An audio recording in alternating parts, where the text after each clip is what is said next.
నమస్కారం. Welcome to నవలా హృదయం. ఈరోజు కథ వసంత శిశిరం. రచించిన వారు శ్రీమతి నవీన గారు. కథలోకి వెళ్ళబోయే ముందు ఛానల్ను సబ్స్క్రైబ్ చేయడం మర్చిపోవద్దు. ఇక కథలోకి వెళ్ళిపోదాం. రాజేంద్రవర్మ తన మనవరాలు సౌమ్యని తీసుకుని వసంత్ ఇంటికి వచ్చాడు. అతడు ఇంటికి వచ్చాడు అని తెలిసి వసంత్ కూడా ఇంటికి చేరుకున్నాడు. శిశిరం మధ్యాహ్నం నుంచి క్లాసెస్ లేకపోవడంతో ఎలా అయినా వసంత్ స్టడీ రూమ్లో ఉన్న బుక్స్ని చదవాలి అని ప్లాన్ చేసుకుని ఇంటికి వచ్చింది. మధ్యాహ్నం బయలుదేరినప్పటికీ ఆమె పబ్లిక్ ట్రాన్స్పోర్ట్ తీసుకోవడంతో ఇంటికి చేరేసరికి సాయంత్రం 5 అయింది. కాలింగ్ బెల్ ప్రెస్ చేసి వెయిట్ చేస్తూ ఉన్న ఆమెకు సౌమ్య వచ్చి తలుపు తీసి ఆమెను సేల్స్ గర్ల్గా భావించి తమకు ఆమె దగ్గర కొనే ఆలోచన ఇష్టం లేవని, ఇంకోసారి ఇలా వస్తే వాచ్మెన్ చేత బయటికి గెంటిస్తానని చెప్పి వార్నింగ్ ఇచ్చి డోర్ లాక్ చేసుకొని వెళ్ళిపోతుంది. డోర్ తీసేందుకు వసంత్ లేవబోతుండగా నేను తీస్తాను అంటూ చొరవగా ఆమె డోర్ దగ్గరికి వెళ్లడంతో వసంత్ ఆగిపోయాడు. ఇక చేసేదేం లేక చిరాగ్గా సుసుర తనకు వాసు ఇచ్చిన డ్యూప్లికేట్ కీని ఉపయోగించి డోర్ ఓపెన్ చేసుకొని ఆవేశంగా లోపలికి వెళ్ళింది. సరిగ్గా అప్పుడే రాజేంద్రవర్మ వసంత్తో, సౌమ్య ఎలాగో అబ్రాడ్ నుంచి వచ్చేసింది కదా, అందుకే నీతో ఆమె పెళ్లి గురించి మాట్లాడాలని వచ్చాను అని తన మనసులో ఉన్న మాటను వసంత్కు చెప్పాడు. ఆ మాటలను లోపలికి వచ్చిన సుశిర కూడా వినేసింది. అయితే ఆమెకు ఎలా స్పందించాలో అర్థం కాక అయోమయంగా అక్కడ ఉన్న ముగ్గురిని చూసి తన గదికి వెళ్లడం కోసం స్టెప్స్ వైపు తిరిగింది. అప్పటికే ఆమె లోపలికి రావడం గమనించిన వసంత్ శిశిర అని ఆమెను పిలిచాడు. అతని పిలుపుకి ఆగిపోయి వెనక్కి తిరిగింది శిశిర. వసంత్ అలా పిలవడం చూసిన సౌమ్య ఆమె సేల్స్ గర్ల్ కాదని అర్థం చేసుకుంది. వాసు నడుచుకుంటూ శిశిర దగ్గరకు వెళ్ళి ఆమె భుజం చుట్టూ చెయ్యి వేసి రాజేంద్రవర్మ దగ్గరకు తీసుకొని వచ్చి, గురువుగారు, తను శిశిర, నా భార్య అని పరిచయం చేశాడు. ఆ మాటలకు రాజేంద్రవర్మ, అతని మనవరాలు సౌమ్య షాక్ అయ్యారు. వసంత్ ఆ మాట చెప్పగానే రాజేంద్రవర్మ ఇంకా సౌమ్య ముఖాలలో రంగులు మారిపోయాయి. శిశిరకు వారిని చూపిస్తూ, ఈయన రాజేంద్రవర్మ గారు, మనకు బాగా కావలసిన వ్యక్తి, ఈ అమ్మాయి వాళ్ళ మనవరాలు సౌమ్య అని పరిచయం చేశాడు. శిశిర పెద్ద ఆయనకు నమస్కరించి ఆశీర్వాదం కోసం ఆయన పాదాలను తాకింది. వెంటనే రాజేంద్రవర్మ తేరుకొని ఆమెను ఆశీర్వదించాడు. అతని ముఖంలో ఉన్న ఆశ్చర్యాన్ని, అనుమానాన్ని గమనించిన వసంత్, నా పెళ్లి అనుకోకుండా జరగటం వలన ఎవరికీ చెప్పలేదు, మీకు కూడా చెప్పకుండా చేసుకున్నానని నాపై కోప్పడకండి అని నవ్వుతూ అన్నాడు వసంత్. వెంటనే రాజేంద్రవర్మ, అదేం లేదు వసంత్, నీకు పెళ్ళయింది అని నాకు సంతోషంగా ఉంది. అయితే ఆ సంతోష సమయంలో నీతో నేను లేనందుకు చిన్న బాధ, అంతే అని అన్నాడు. శిశిరను, నువ్వు వెళ్ళి ఫ్రెష్ అయ్యిరా అని చెప్పాడు వసంత్. దాంతో ఆమె తన గదికి వెళ్ళిపోయింది. వసంత్ రాజేంద్రవర్మ వాళ్లను తీసుకొని స్విమ్మింగ్ పూల్ దగ్గర ఉన్న సిట్టింగ్ ఏరియాకు వెళ్ళాడు. వసంత్ రాజేంద్రవర్మ తమ బిజినెస్లకు సంబంధించిన విషయాలు మాట్లాడుకోవడం మొదలుపెట్టడంతో వారి మాటలను వింటూ కూర్చుంది సౌమ్య. గదికి వెళ్లి ఫ్రెష్ అయిన సుశిర తన ప్లాన్ ఫెయిల్ అయినందుకు బాధపడింది.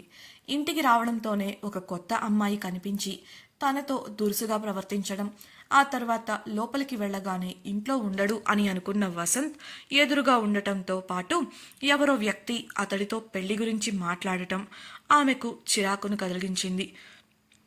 అయితే అక్కడ ఏం జరిగిందో పూర్తిగా తెలియకపోవడంతో అక్కడ ఉండటం మంచిది కాదని భావించి తన గదికి వెళ్ళబోయింది. ఆమెను ఆపి వసంత్ వారిని ఒకరికొకరికి పరిచయం చేయడంతో వాళ్లకు అతడికి పెళ్ళయింది అనే విషయం తెలియదని త్వరగానే గ్రహించింది. అయితే అటువంటి పరిస్థితిని ఎలా ఎదుర్కోవాలో ఆమెకు అర్థం కాలేదు. అందుకే అక్కడ మౌనంగా ఉండిపోయింది.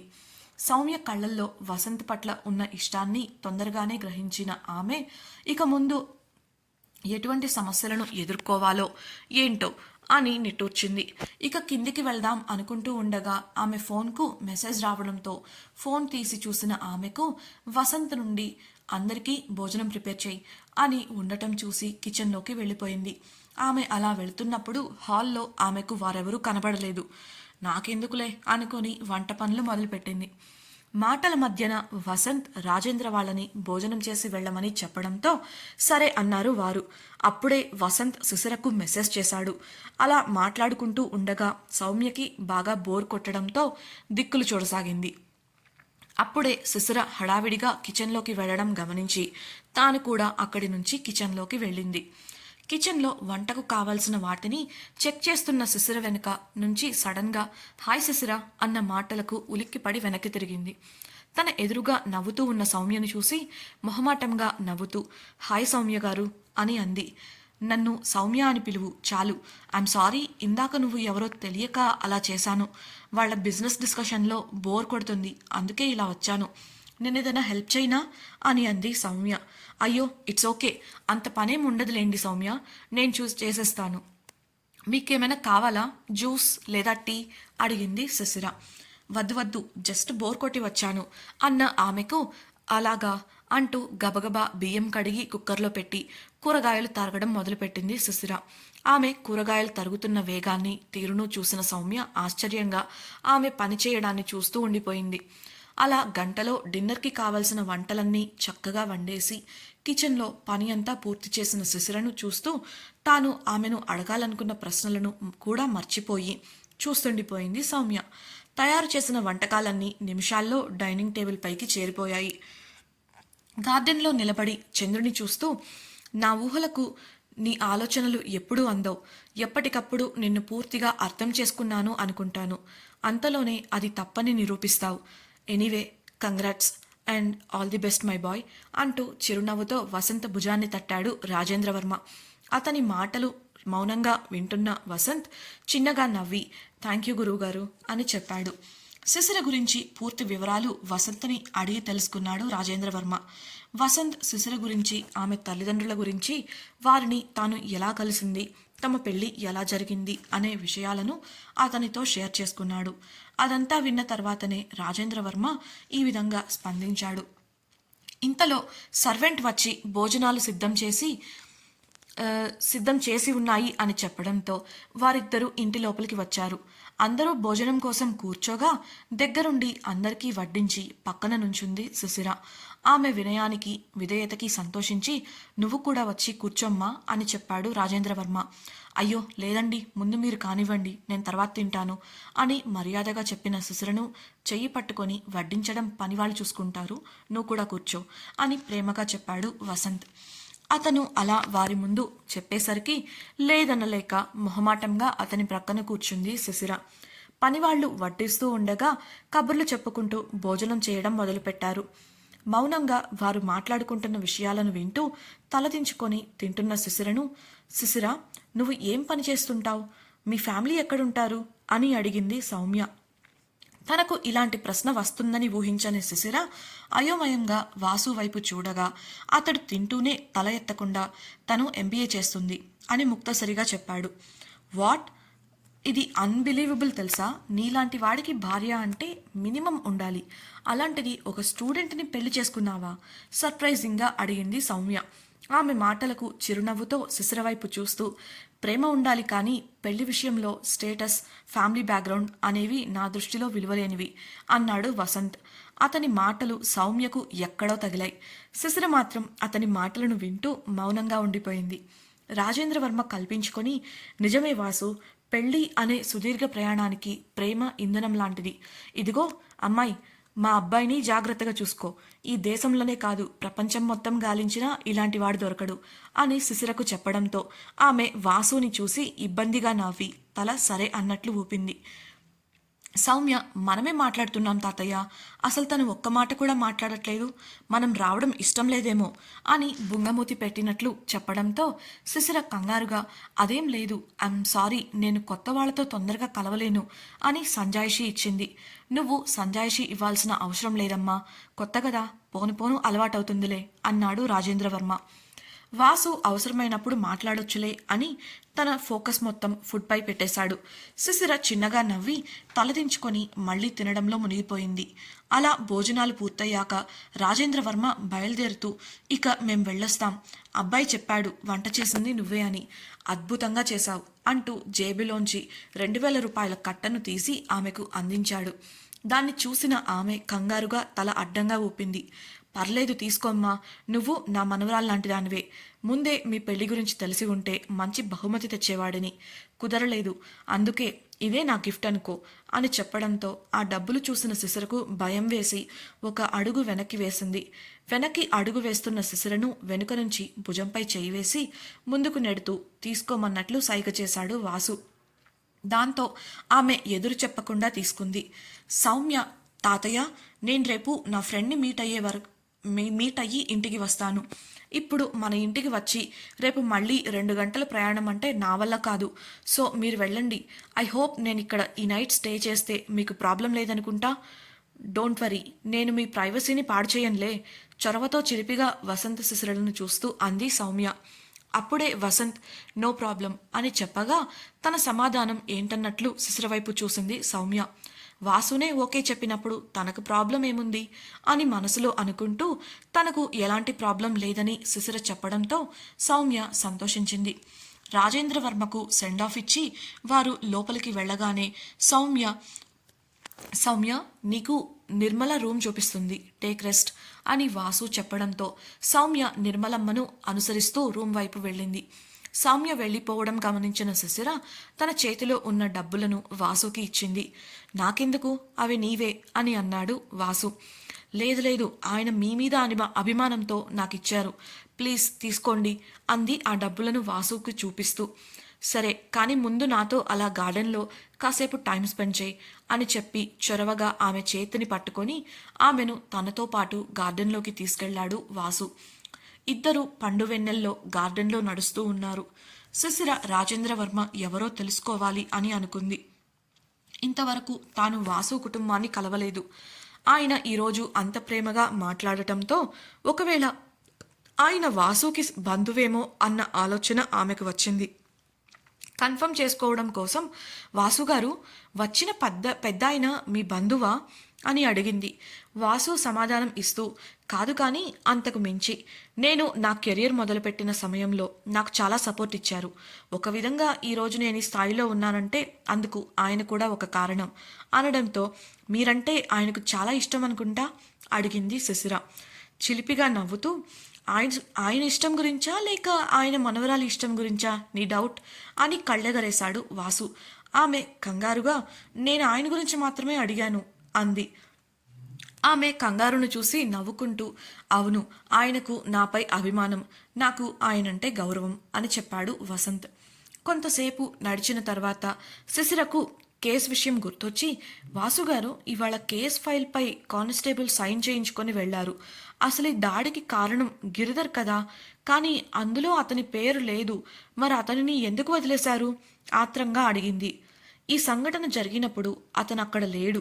అంతేకాకుండా ఇప్పటికే జైల్లో ఉన్న వాడిపై మళ్ళీ కేసు పెట్టి ఏం లాభం అని వసంత్ అనడంతో షాక్ అయింది శిశిర. వాట్, అతను జైల్లో ఎందుకున్నాడు అని అయోమయంగా అడగగా, మన పెళ్లి రోజు ఏం జరిగిందో మర్చిపోయావా అన్నాడు వసంత్. అవును, కానీ అతను అలా ఇంతకు ముందు కూడా చేసి బయటపడ్డాడు. ఈసారి ఎందుకు ఇలా ఇంకా జైల్లోనే ఉండటం అని అడిగిన శిశిరకు ఆమె దగ్గరకు జరిగి ముంగురులను సరిచేసి, అందరికీ అన్ని రోజులు ఒకేలా ఉండవు కదా శ్రీమతి గారు సమాధానం ఇచ్చాడు వసంత్. అతను చేసిన పనికి కంగారు పడినా అతను చెప్పిన విషయానికి అది నిజమే అనుకుంటూ ఆలోచనలో పడింది శిశిర. ఒక్కసారిగా ఆమెను పక్కనే ఉన్న చెట్టుకు ఆనించి ఆమెకు దగ్గరగా జరిగాడు వాసు. అకస్మాత్తుగా జరిగిన పరిణామానికి ఆలోచనల్లో ఉన్న శిశిర కంగారు పడి అతని ఛాతీపై చేతులు వేసి బలంగా వెనక్కు నెట్టింది. అయితే అతను ఆమె నుంచి తప్పించుకొని ఆమెకు ఇంకా దగ్గరగా జరిగి, కదలకు, కదిలావో ఇద్దరం దొరికిపోతాం అన్నాడు. ఆమెకు అతను ఏం మాట్లాడుతున్నాడో అర్థం కాక, ఏం మాట్లాడుతున్నారు మీరు, వదలండి ప్లీజ్ అడిగింది శిశిర. సైలెంట్గా ఉంటే 10 నిమిషాల్లో వెళ్ళిపోవచ్చు, లేదంటే ఎంత టైం పడుతుందో నాకే తెలియదు చెప్తున్నాడు. కానీ అతని చూపు మాత్రం ఎక్కడో ఉంది. అటువైపు చూసిన శిశిర దూరం నుంచి సౌమ్య రావడం చూసింది. అయ్యో, సౌమ్య వస్తుంది, వదలండి, ఇలా చూస్తే బాగోదు అంది కంగారుగా. అబ్బా ఆగవే తల్లి, చూస్తే కదా జిడ్డు వదులుతుంది అన్నాడు వాసు. ఏంటి అని అర్థం కానట్లు అడిగిన శిశిరతో ఆమె భుజాలపై చేతులు వేస్తూ నవ్వుతూ, ఇప్పుడు చెప్పేంత టైం లేదు కానీ సైలెంట్గా నేను చెప్పింది ఫాలో అయిపో, జస్ట్ కాసేపు చాలు, చక్కగా ఇద్దరం రూమ్కి వెళ్ళిపోవచ్చు అనడంతో ఆమె భయంగా ఇద్దరం రూమ్కా, అదేంటి అని అడిగింది. ఇందాక ఆమెతో నువ్వే కదా అన్నావు ఏం ప్రాబ్లం లేదని ప్రశ్నించిన వాసుతో, అది ఆమె ఇక్కడ ఉండటంతో ప్రాబ్లం లేదన్నాను, నేను మీతో పాటు ఉంటానని ఎప్పుడన్నాను, బుంగమూతి పెట్టి అంది శిశిర. పెళ్ళైన జంట ఒక గదిలో లేకపోతే చూసేవాళ్ళు ఏమనుకుంటారు, ఆలోచించుకో నువ్వే అనడంతో విషయం శిశిరకు అర్థమై బేలముఖం వేసింది. ఆమె ముఖాన్ని చూసిన వాసుకి నవ్వు ఆగలేదు. అప్పటికే సౌమ్య దగ్గరకు వచ్చేయడంతో నవ్వుతూనే శిశిర మెడవంపులో తల దాచుకున్నాడు. అతను అలా చేయడంతో శిశిరలో కంగారు పెరిగింది. ఆమె మెడవంపులో అతని స్పర్శకి, అతని వెచ్చటి ఊపిరికి గిలిగింతలు కలిగి మదిలో అలజడి రేగుతుంటే తనను తాను నియంత్రించుకుంటూ గట్టిగా బిగుసుకుపోయింది. అక్కడ పెద్దగా వెలుతురు లేకపోవడంతో కాస్త దూరం నుంచి చూస్తున్న సౌమ్యకు చెట్టు చాటున ఉన్న వసంత్ శిశిర రొమాన్స్ చేసుకుంటున్నట్లు కనిపించి వెంటనే అక్కడి నుంచి వెనుతిరిగి ఇంట్లోకి వెళ్ళిపోయింది. నవ్వుని పూర్తిగా కంట్రోల్ చేసుకొని శిశిరకు దూరంగా జరిగిన వసంత్కి బిగుసుకుపోయి కళ్ళు మూసుకొని ముద్దుగా కనిపించింది శిశిర. సున్నితమైన ఆమె పెదవులు వణుకుతూ అతన్ని తన వైపు లాగుతుంటే తనకు తెలియకుండానే అతని చేతులు ఆమె పెదవులపైకి వెళ్ళాయి. సుతారంగా ఆమె కోమలమైన పెదవులను స్పృశించాడు వసంత్. అతని స్పర్శకి ఆమె గుండె వేగం అమాంతం పెరిగిపోయింది.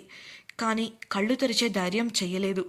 ఎర్రగా కందిన ఆమె మోమును చూసిన వసంత్ తనను తాను స్థిమితపరుచుకొని ఆమెకు దూరంగా జరిగి తల తిప్పేసుకొని దూరం వెళ్ళి నిలబడ్డాడు. ఆమె నుండి అతని స్పర్శ దూరం కాగానే కళ్ళు తెరిచిన శిశిర అతన్ని కాస్త దూరంలో చూసి ఏం జరగనందుకు రిలాక్స్ అయింది. అమ్మయ్యా అనుకుంటూ మౌనంగా అక్కడి నుండి వేగంగా తన గదిలోకి వెళ్ళిపోయింది. ఆమె వెంటే ఆమె గదికి వెళ్ళిన వసంత్ సోఫాలో సెటిల్ అవ్వగా ఆమె బెడ్పై పడుకొని పూర్తిగా బెడ్షీట్ కప్పేసుకుంది. ఆమె ఎంత నిద్రపోవాలనుకున్నా కాసేపటి ముందు ఆమె అనుభూతి చెందిన అతని స్పర్శ ఆమె కళ్ళ ముందు కదలాడగా అతను ఏం చేస్తున్నాడు అని కప్పుకున్న దుప్పటిలోంచి తొంగి చూడగా చాలీచాలని సోఫాలో ముడుచుకొని పడుకొని ఆమె వంక చూస్తూ కళ్ళు మూసుకున్నాడు వాసు.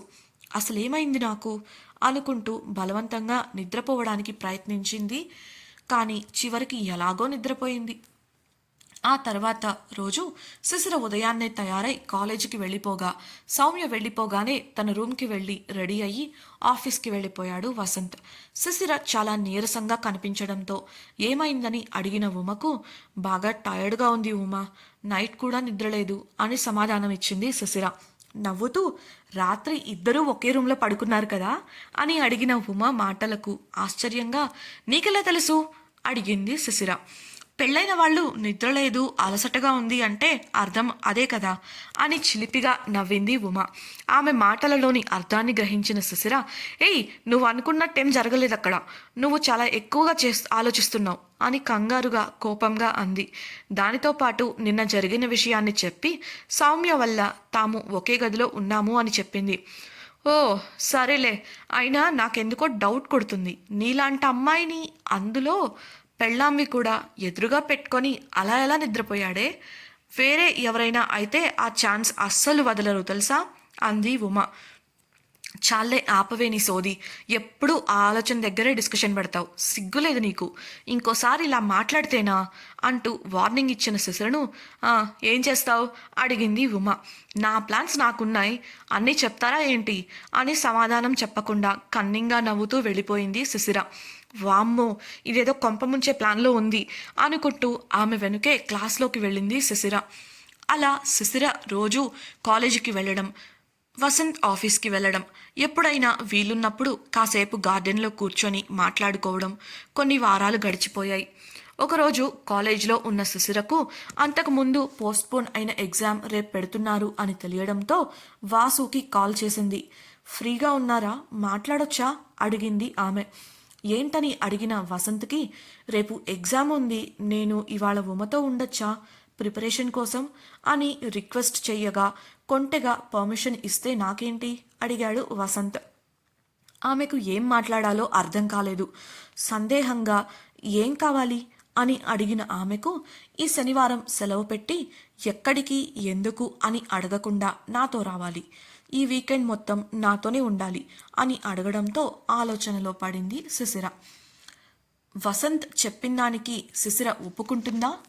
వసంత్ వీకెండ్ ప్లాన్ ఏంటి? వసంత్కి పెళ్ళి అయిందని తెలిసి రాజేంద్రవర్మ, సౌమ్య అలానే వదిలేస్తారా? తెలుసుకోవాలనుందా? అయితే తప్పకుండా మన ఛానల్ను సబ్స్క్రైబ్ చేసి వసంత శిశిరం రాబోయే ఎపిసోడ్స్ని వినేయండి. ఈ వీడియో మీకు నచ్చినట్లయితే లైక్ చేసి షేర్ చేయండి. మీ అభిప్రాయాలను మాతో పంచుకోవడం కోసం మా కమెంట్స్ బాక్స్లో తెలియజేయగలరు. ఇట్లు మీ నవలా హృదయం team. Thank you for listening.